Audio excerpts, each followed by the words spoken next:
Hello friends, मैं राशिद अली एक बार फिर आपका आपके अपने चैनल पॉलीटेक्निक क्लासेस में स्वागत करता हूं। तो फ्रेंड्स, जैसा आपको पता है कि हम जो पॉलीटेक्निक है फर्स्ट ईयर सेकंड सेमेस्टर, उसका जो सब्जेक्ट है अप्लाइड फिजिक्स सेकंड, उसका मॉक टेस्ट करा रहे हैं। साथ के साथ हम उसके वीडियो सॉल्यूशन भी बना रहे हैं।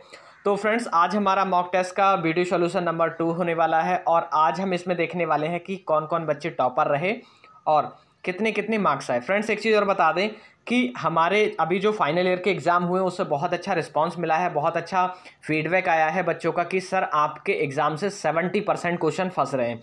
तो फ्रेंड्स, अगर आप भी कुछ ऐसा चाह रहे हैं कि आपके भी 75 या 70 to 80% आपके जो क्वेश्चन हैं वो फंस जाएं, अगर आप चाह रहे हैं कि आपके भी 70 से 80% क्वेश्चन यहीं से डायरेक्टली फंस जाएं, तो आप हमारे सारे जो वीडियो हैं उसको ज़रूर देखिएगा, अपने साथियों के साथ शेयर भी कर लीजिएगा, क्योंकि हम जितने भी वीडियो बना रहे हैं सारे के सारे ऑथेंटिक हैं। हम आपको एक झलक दिखा देते हैं फीडबैक की, जो बच्चों ने हमको फीडबैक दिया है हूबहू फ्रेंड्स उसमें सेम क्वेश्चन रिपीट हुए हैं और बच्चे यहाँ तक कि बता रहे थे कि जो आपके जो ऑप्शन है वो भी मैच हो रहे हैं बिल्कुल। तो फ्रेंड्स, हम पहले उस जो फीडबैक है उसकी ओर चलते हैं, उसके बाद हम शुरू करेंगे आज का सेशन।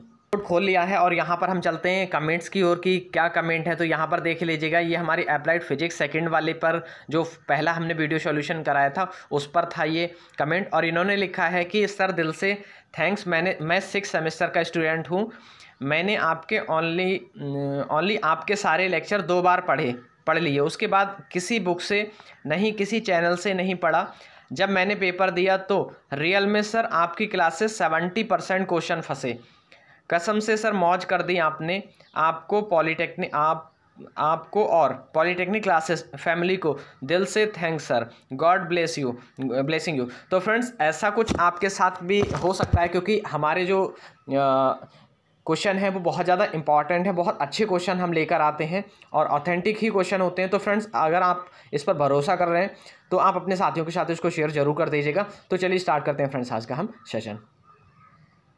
आया था मॉक टेस्ट सेकंड, उसका सॉल्यूशन है। इससे पहले हम आपको बता दें कि हमारे इस मॉक टेस्ट में कौन टॉपर हैं जो इसमें टॉप कर पाए हैं। तो देखिए, हम देखते हैं यहाँ पर कितने टॉपर हैं। हमारे टॉप 5 को ही हम इंक्लूड करते हैं, तो यहाँ पर हम देखते हैं किस किस बच्चे ने टॉप किया है। तो चलिए हम टॉपर की लिस्ट के आगे की ओर बढ़ते हैं, उसके साथ हम इसको शुरू करेंगे फ्रेंड्स। तो आई थिंक आपने देख लिया होगा कि कितने लोग टॉप कर पाए हैं। हम टॉप 5 को ही लेकर चलते हैं फ्रेंड्स। जो बच्चे 5 होते हैं स्टार्टिंग के 5, उनको ही हम यहाँ पर इंक्लूड करते हैं। तो चलिए क्वेश्चन नंबर 1 पढ़ते हैं। क्वेश्चन नंबर 1 में कहा गया है फ्रेंड्स, प्रकाश किरण गमन करती है। तो फ्रेंड्स, आपको पता है प्रकाश किरण सीधी रेखा में गमन करती है, टेढ़ी बेढ़ी रेखा में नहीं करने वाली, किसी भी दिशा में भी नहीं करेगी। वो एक लाइन, एक रेखा की फॉर्म में वो आगे, ठीक है, एक रे की फॉर्म में आगे वो मूव करेगी। नेक्स्ट क्वेश्चन क्या है आपका? नेक्स्ट क्वेश्चन देख लीजिएगा फ्रेंड्स। क्वेश्चन नंबर 2 में कहा गया प्रकाश का वेग न्यूनतम होता है। तो फ्रेंड्स, प्रकाश का वेग न्यूनतम किस में होता है? तो प्रकाश का वेग न्यूनतम आपका कांच में होता है फ्रेंड्स। तो क्वेश्चन आपका ऑप्शन डी वाला करेक्ट हो जाएगा। चलिए नेक्स्ट क्वेश्चन की ओर बढ़ते हैं फ्रेंड्स। नेक्स्ट क्वेश्चन में कहा गया है मोटर गाड़ी के चालक के सामने लगा रहता है। तो फ्रेंड्स, जो मोटर गाड़ी होती है उसके जो सामने जो दर्पण लगा होता है उसकी बात कही गई। तो फ्रेंड्स, आपको पता है उत्तल लेंस का यूज़ होता है उसके आगे। अगर यहीं पर पूछ लेता कि जो डॉक्टर होते हैं वो किस लेंस का यूज़ करते हैं, तो वो अवतल दर्पण का, लेंस नहीं सॉरी, दर्पण का पूछेगा, तो आप बताएंगे अवतल दर्पण का वो प्रयोग करता है फ्रेंड्स, ठीक है। तो नेक्स्ट की ओर बढ़ते हैं। क्वेश्चन नंबर 4 में कहा गया है फ्रेंड्स, मोटर कार के हेडलाइट में किसका प्रयोग होता है? तो फ्रेंड्स, मोटर जो कार होती है उसके जो हेडलाइट में पूछा जा रहा है कि किसका प्रयोग होता है, तो उसमें भी अवतल दर्पण का ही प्रयोग होता है फ्रेंड्स। उत्तल दर्पण का नहीं होगा, याद रखिएगा फ्रेंड्स। आपकी जो हेडलाइट है उसमें भी आपका अवतल जो दर्पण है उसी का यूज़ होता है। तो नेक्स्ट क्वेश्चन की ओर बढ़ते हैं फ्रेंड्स। क्वेश्चन नंबर 5 क्या कह रहा है? क्वेश्चन नंबर 5 में कहा गया है समतल दर्पण द्वारा बना प्रतिबिंब होता है।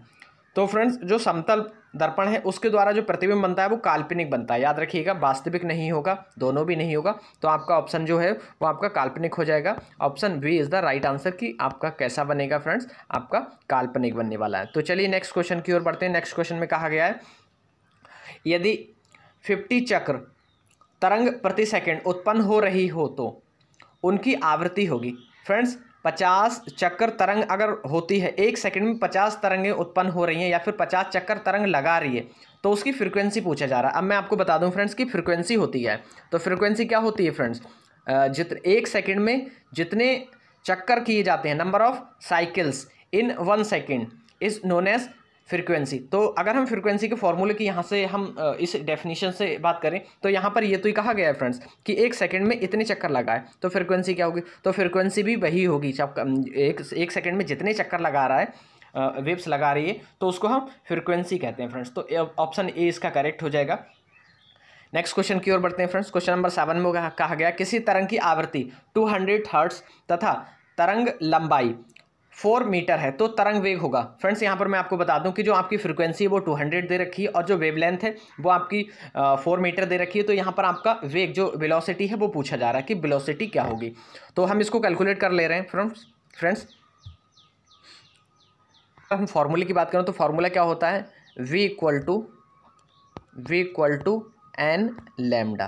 फ्रेंड्स अगर हम v की बात करें तो वेलोसिटी है यहाँ पर, n की बात करें n हो गया हमारी फ्रीक्वेंसी, लैम्डा की बात करें तो लैम्डा है हमारी वेवलेंथ। तो यहाँ पर 200 इंटू 4 जब हम करेंगे तो हमारे पास आ जाएगा 800 मीटर पर सेकंड। तो देख लीजिएगा आपका ऑप्शन सी वाला करेक्ट हो जाएगा। ठीक है, नेक्स्ट पर आ जाइए। क्वेश्चन नंबर 8 में कहा गया दो माध्यमों के इंटरफेरेंस से टकराकर तरंग के वापस लौटने की घटना को कहते हैं। तो फ्रेंड्स मैं आपको पहले इसका एक्सप्लेनेशन दे दूं, उसके बाद मैं इस ऑप्शन पर आऊँगा। ये मान लीजिए ये बोला जा रहा है कि दो तरंगों के या दो माध्यम के, तरंग नहीं माध्यम की बात करी जा रही है। मान लीजिए सपोज दैट यहाँ पर तरंग आई और ये इस पर टकराई और वापस चली गई, तो इस प्रोसेस को बोल रहा है कि क्या होगा ये। तो मैं पहले इसमें 4-5 पॉइंट आपको बता दूं। पहली चीज़ तो ये है फ्रेंड्स, इस वाली जो किरण है ये पूछ सकता है, तो इस किरण को हम बोलते हैं आपतित किरण। ठीक है, और ये जो वापस जा रही है इसको हम बोलते हैं परावर्तित किरण। जहाँ ये टकराती है वहाँ बनता है अभिलंब, जिसको हम नॉर्मल कहते हैं। तो ये हमारा नॉर्मल बन गया। अब अगर हम इस वाले एंगल की बात करें तो यहाँ पर हमारा आई एंगल बनता है, इंसिडेंट एंगल। अगर हम यहाँ पर बात करें तो यहाँ आर बनता है, रिफ्रैक्शन एंगल। तो फ्रेंड्स ये कुछ बेसिक टर्म रहे, जहाँ पर हमारी जो किरण है वो टकराएगी, जहाँ पर वेव्स टकरा रही है उसको हम अभिलंब बोलते हैं, वहीं पर अभिलंब क्रिएट हो जाता है। अब वो ये पूछ रहा है कि इस माध्यम में आई और टकराकर उसी माध्यम में वापस लौटने की जो घटना है या जो प्रक्रिया है, प्रोसेस है, उसको क्या कहा जाता है। तो उसको परावर्तन कहा जाता है। क्या कहा जाता है फ्रेंड्स, परावर्तन कहा जाता है। ऑप्शन सेकेंड वाला करेक्ट हो जाएगा। और अगर अपवर्तन की बात करें तो अपवर्तन का मतलब है अगर ये इस यहाँ से आई और दूसरे माध्यम में प्रवेश कर गई तो इसको कहेंगे अपवर्तन। फ्रेंड्स दोनों को ही ध्यान में रखिएगा। फ्रेंड्स क्वेश्चन नंबर 9 पर आ जाइए। क्वेश्चन नंबर 9 में कहा गया है आपका जब कांच की छड़ को रेशम से रगड़ा जाता है तो छड़ पर क्या होता है, ऋणावेशित हो जाती है, धनावेशित हो जाती है, उदासीन रहती है, पहले ऋणावेशित हो जाती है फिर धनावेशित हो जाती है। तो मैं आपको बता दूं फ्रेंड, जो आपकी रेशम की छड़ है उसको जो आपकी कांच की छड़ है उसको रेशम पर अगर रगड़ा जाएगा तो वो हमेशा फ्रेंड्स धनावेशित हो जाती है। तो ऑप्शन बी वाला आपका करेक्ट हो जाएगा। तो नेक्स्ट पर आ जाइए। क्वेश्चन नंबर आपका 10 में कहा गया है किसी आवेशित चालक का संपूर्ण आवेश उसके ऑप्शन ए आंतरिक पृष्ठ पर रहता है, ऑप्शन बी बाहरी पृष्ठ पर रहता है, सी कुछ आंतरिक व कुछ बाहरी पृष्ठ पर रहता है, ऑप्शन डी है सभी सत्य हैं। तो मैं आपको बता दूं फ्रेंड्स, जो आपका आवेशित चालक है तो उसका जो आवेश है वो उसके पृष्ठ पर आ जाता है। किस पर आता है, पृष्ठ पर आता है। तो यहाँ पर ऑप्शन जो बी है वो वाला आपका करेक्ट हो जाएगा, बाहरी पृष्ठ पर। जबकि आंतरिक पृष्ठ पर अगर आवेश की बात करें तो फ्रेंड्स 0 हो जाता है, वहाँ पर कोई किसी प्रकार का आवेश नहीं होगा। और कुछ आंतरिक या कुछ बाहरी तो ये भी नहीं करेक्ट बैठ पा रहा है ना, और सभी तो वैसे ही गलत हो गया फ्रेंड्स। ठीक है, तो option B is the right answer. Next पर आ जाइए। क्वेश्चन नंबर 11 कह रहा है दो विद्युत आवेशों के बीच लगने वाले बल से संबंधित है। तो दो विद्युत आवेशों की बात करी जा रही है। सपोज दैट फ्रेंड्स एक पिंड ये है, एक पिंड ये है, इस पर Q1 है, इस पर Q2 है आवेश। इन दोनों पर जो बल लग रहा है उसको क्या कहते हैं, तो फ्रेंड्स आपको पता है कूलाम का नियम कहते हैं। क्या कहते हैं इसको, कूलाम का नियम कहते हैं। कूलाम का नियम क्या कहता है फ्रेंड्स, कूलाम के नियम ये तो कूलाम का नियम पूछ लिया है, हो सकता है कूलाम के नियम में ये भी पूछ ले कि कूलाम का नियम क्या कहता है। तो मैं आपको बता दूं कूलाम का नियम क्या कहता है फ्रेंड्स, आपको पता है F directly proportional to the multiplication of 2 charges. ठीक है, तो ये दो आवेश है उनके गुणनफल के समानुपाती हो जाएगा और उनके बीच की जो दूरी है उसके इन्वर्सली प्रोपोर्शनल हो जाएगा, उसके वर्ग के इन्वर्सली प्रोपोर्शनल हो जाएगा।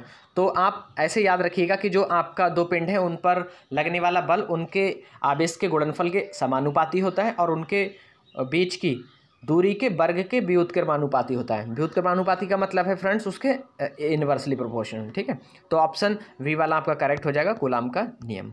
तो नेक्स्ट पर आ जाइए। क्वेश्चन नंबर 12 में कहा गया यदि दो आवेश यदि दो विद्युत आवेशों के मध्य दूरी को आधा कर दिया जाए तो उनके मध्य विद्युत बल का मान हो जाएगा। तो फ्रेंड्स मैं आपको बता दूं ये क्वेश्चन आपका इसी तरह से होगा कि इसमें दो आवेश दे रखे हैं, पहले दो आवेशों के मध्य की जो दूरी है उसको हाफ किया जा रहा है। तो मान लीजिए सपोज दैट पहले था F(Q1 Q2) अपॉन में है R(1)² मान लीजिए। सिमिलरली अगर हम सेकंड की बात करें, ये पहले की मान लीजिए, ये सेकंड की मान लीजिए, तो यहाँ भी वही होगा Q1 Q2 और इसकी जो दूरी है उसको आधा कर दिया है। पहले R1 थी, अब हमने कर दिया R1/2 का होल स्क्वायर। तो अब यहाँ से निकाल लीजिए, ये तो इससे कैंसिल हो जाएगा फ्रेंड्स, हो जाएगा कैंसिल। अब बचेगा क्या? तो बचेगा सिर्फ 1/R1 का स्क्वायर इक्वल टू 1/2 दूनी 4 हो जाएगा।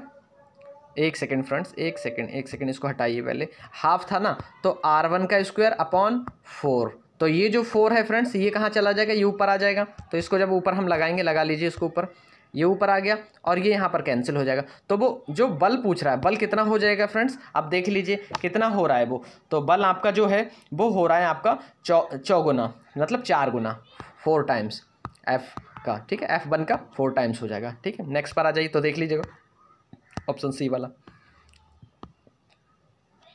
क्वेश्चन नंबर 13 में देखिएगा समान आवेशों में होता है। तो फ्रेंड्स समान आवेशों में हमेशा क्या होता है, एक दूसरे को वो क्या करते हैं, रिपेल करते हैं। तो विकर्षण होगा, इसका सी ऑप्शन हो जाएगा आपका। देख लीजिएगा, विकर्षण का मतलब एक दूसरे को वो क्या करेगा, दूर को धकेलेगा, या फिर उसको कह सकते हैं हम कि रिपल्शन हो रहा है। क्वेश्चन नंबर 14 क्या कह रहा है? क्वेश्चन नंबर 14 में कहा गया है, जब एबोनाइट की छड़ी को बिल्ली की खाल से रगड़ते हैं तो एबोनाइट की छड़ी हो जाती है। तो ऑप्शन ए है आपका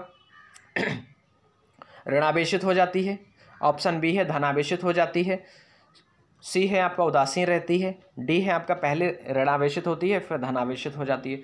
तो ऑप्शन आपका क्या होगा? आपका ऑप्शन है कि वो ऋणावेशित हो जाती है फ्रेंड्स। ठीक है, तो ऑप्शन याद रखिएगा। अगर कोई कांच की जो छड़ है वो रेशम पर रगड़ी जा रही है तो वो धनावेशित हो जाएगी, और यहाँ पर जो एबोनाइट है उसकी जो छड़ है उसको बिल्ली की खाल पर अगर रगड़ रहे हैं तो वो ऋणावेशित हो जाती है। याद रखिएगा फ्रेंड्स। ठीक है, ये बहुत ज़्यादा इंपॉर्टेंट क्वेश्चन है। क्वेश्चन नंबर 15 पर आ जाइए। वस्तुओं का आवेश उनके स्थानांतरण के फलस्वरूप होता है।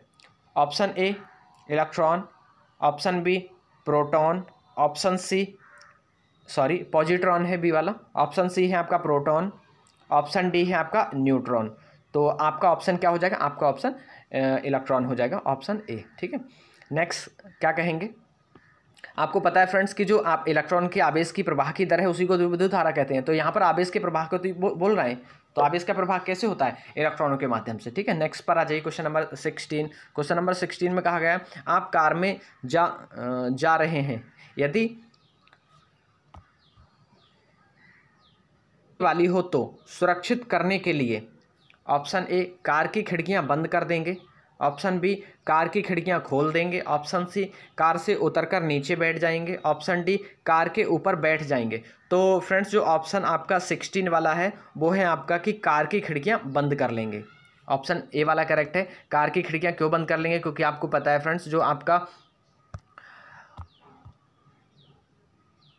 फ्रेंड्स क्वेश्चन नंबर 17 में कहा गया, दो स्थिर आवेशों के बीच लगने वाला बल उनकी मात्राओं के गुणनफल के अनुक्रमानुपाती होता है तथा उनके बीच की दूरी के वर्ग के व्युत्क्रमानुपाती होता है। ये नियम है। तो ये तो अभी मैं आपको बता ही चुका हूँ पहले, इससे पहले वाले में तो कूलाम का ही नियम था। इसकी डेफिनेशन मैंने आपको बताई थी। ये डेफिनेशन है फ्रेंड्स किसकी? कूलाम के नियम की। तो सी वाला करेक्ट हो जाएगा। नेक्स्ट पर आ जाइए 18 पर। किसी विद्युत परिपथ में इकाई धन आवेश को एक बिंदु से दूसरे बिंदु तक ले जाने में किया गया कार्य उन बिंदुओं के बीच के, फ्रेंड्स ये भी एक डेफिनेशन है। तो ये कौन सी डेफिनेशन है? उनके बीच की दूरी के, उन बिंदुओं के बीच के। ऑप्शन ए प्रतिरोध को, ऑप्शन बी है विभवांतर को, ऑप्शन सी है धारा को, ऑप्शन डी है आपका विद्युत धारा की प्रबलता को। तो मैं आपको बता दूं विभवांतर को होगा friends. Option B is the right answer. Next पर आ जाइए क्वेश्चन नंबर 19। क्वेश्चन नंबर 19 में कहा गया है फ्रेंड्स, धातुएं विद्युत की सुचालक होती हैं क्योंकि ए उनमें मुक्त इलेक्ट्रॉन होते हैं, ऑप्शन बी उनके परमाणु हल्के होते हैं, ऑप्शन डी उनमें गलनांक ऊंचा होता है, उपरोक्त सभी। तो मैं आपको बता दूं जो आपकी धातुएं हैं तो उनमें फ्री ऑफ इलेक्ट्रॉन बहुत ज़्यादा मौजूद होते हैं। तो ऑप्शन ए इसका करेक्ट हो जाएगा फ्रेंड्स। क्वेश्चन नंबर 19 का ऑप्शन ए करेक्ट हो जाएगा। नेक्स्ट पर आ जाइए क्वेश्चन नंबर 20। निम्नलिखित में से कौन सर्वोत्तम विद्युत चालक है? तो मैं आपको बता दूं फ्रेंड्स, सबसे अच्छा जो चालक होता है जिसको हम गुड कंडक्टर कहते हैं, तो वो क्या होता है आपका सिल्वर, एल्युमिनियम, गोल्ड, ये सारे के सारे हमारे क्या हैं, ये सारे हमारे गुड कंडक्टर हैं। अगर हम सबसे ज़्यादा मतलब यहाँ पर सर्वोत्तम की बात करी जा रही है, तो सर्वोत्तम आपका चांदी हो जाएगा फ्रेंड्स, जबकि तांबा नहीं होगा, एल्युमिनियम लोहा भी नहीं होना है। ऑप्शन डी वाला करेक्ट हो जाएगा आपका चांदी। ठीक है, नेक्स्ट पर आ जाइए। क्वेश्चन नंबर 21 में कहा गया है अतिचालक का लक्षण है, मतलब सुपर कंडक्टर की बात करी जा रही है, ये है सुपर कंडक्टर। ठीक है, तो जो सुपर कंडक्टर है उसकी बात करी जा रही है फ्रेंड्स कि सुपर कंडक्टर का होता है। तो ऑप्शन ए है उच्च पारगम्यता, ऑप्शन बी निम्न पारगम्यता, ऑप्शन सी शून्य पारगम्यता, ऑप्शन डी अनंत पारगम्यता। तो मैं आपको बता दूं ऑप्शन ए वाला करेक्ट हो जाएगा, उच्च पारगम्यता। नेक्स्ट पर आ जाइए क्वेश्चन नंबर 22 पर, निम्नलिखित में इसमें कौन अर्धचालक नहीं है? तो अर्धचालक इसमें पूछा जा रहा है, सेमीकंडक्टर पूछा जा रहा है फ्रेंड्स। तो जर्मेनियम है सेमीकंडक्टर, सिलिकॉन भी जो सिलिकॉन है वो भी आपका सेमीकंडक्टर हो गया फ्रेंड्स, और जो आपका सेलेनियम है वो भी हो गया, आर्सेनिक जबकि नहीं है फ्रेंड्स। ठीक है, तो ऑप्शन डी आपका करेक्ट हो जाएगा, आर्सेनिक। ठीक है, नेक्स्ट पर आ जाइए क्वेश्चन नंबर 23 पर। 23 में कहा गया ऐसे पदार्थ जिनमें सामान्य अवस्था में मुक्त इलेक्ट्रॉन नहीं होते हैं लेकिन विशेष परिस्थितियों जैसे उच्च ताप या अशुद्धि मिलाने पर मुक्त इलेक्ट्रॉन प्राप्त किए जा सकते हैं कहलाते हैं। तो फ्रेंड्स क्या कहलाते हैं? तो अर्धचालक ही कहलाते हैं। ठीक है, तो अर्धचालक का ऊपर पूछ लिया कि कौन सा नहीं है, ये भी याद रखिएगा, और इसमें तो बोल ही दिया कि क्या कहलाते हैं, ये डेफिनेशन दे रखी है, तो ये अर्धचालक कहलाते हैं। Option D is the right answer. Next पर आ जाइए क्वेश्चन नंबर 24 पर। 24 में कहा गया है ताप के बढ़ाने पर चालक पदार्थों का विद्युत प्रतिरोध एवं विद्युत चालकता पर क्या प्रभाव पड़ता है? तो फ्रेंड्स अगर हम ताप बढ़ा रहे हैं तो ताप बढ़ाने पर जो आपकी चालक है उसकी बात करी जा रही है, उसके प्रतिरोध पर। तो फ्रेंड्स जो उनका प्रतिरोध है वो तो बढ़ जाएगा, जबकि उनकी जो चालकता है वो घट जाएगी। तो देख लीजिए ऑप्शन ए में क्या कहा गया है, विद्युत प्रतिरोध बढ़ता है जबकि विद्युत चालकता घटती है। ये वाला ठीक है, बिल्कुल करेक्ट है आंसर, ऑप्शन ए वाला ही करेक्ट है friends, option A is the right answer. Next पर आ जाइए क्वेश्चन नंबर 25 पर। विद्युत चालक के लिए प्रयोग किया जाता है क्योंकि ऑप्शन ए इसका गलनांक अधिक होता है, ऑप्शन बी यह सस्ता होता है, ऑप्शन सी है both A and B, option D है आपका रजिस्टिविटी। तो फ्रेंड्स इसकी रजिस्टिविटी अच्छी होती है, तो गुड रजिस्टिविटी होगा, तो ऑप्शन डी वाला आपका करेक्ट हो जाएगा फ्रेंड्स। ठीक है, तो फ्रेंड्स कैसा लगा ये सेशन, इसको लाइक कर दीजिएगा, इसको शेयर जरूर कर दीजिएगा फ्रेंड्स, क्योंकि ये एग्जाम के पॉइंट ऑफ व्यू से मोस्ट इंपॉर्टेंट है। यहाँ से डायरेक्टली आपको क्वेश्चन देखने को मिलेंगे विद सोल्यूशन। तो जो आपके 4 ऑप्शन हैं वो भी एज इट इज़ मिलने वाले हैं। तो फ्रेंड्स आपको निश्चित यहाँ से बहुत ज़्यादा फ़ायदा होने वाला है, और हम 1-2 दिन में आपका जो अप्लाइड मैथमेटिक्स है उसको भी शुरू कराने वाले हैं। तो फ्रेंड्स इसको अपने साथियों के साथ शेयर कर दीजिएगा, लाइक कर दीजिएगा। मिलते हैं नेक्स्ट लेक्चर में, तब तक के लिए bye bye, take care, thanks for watching.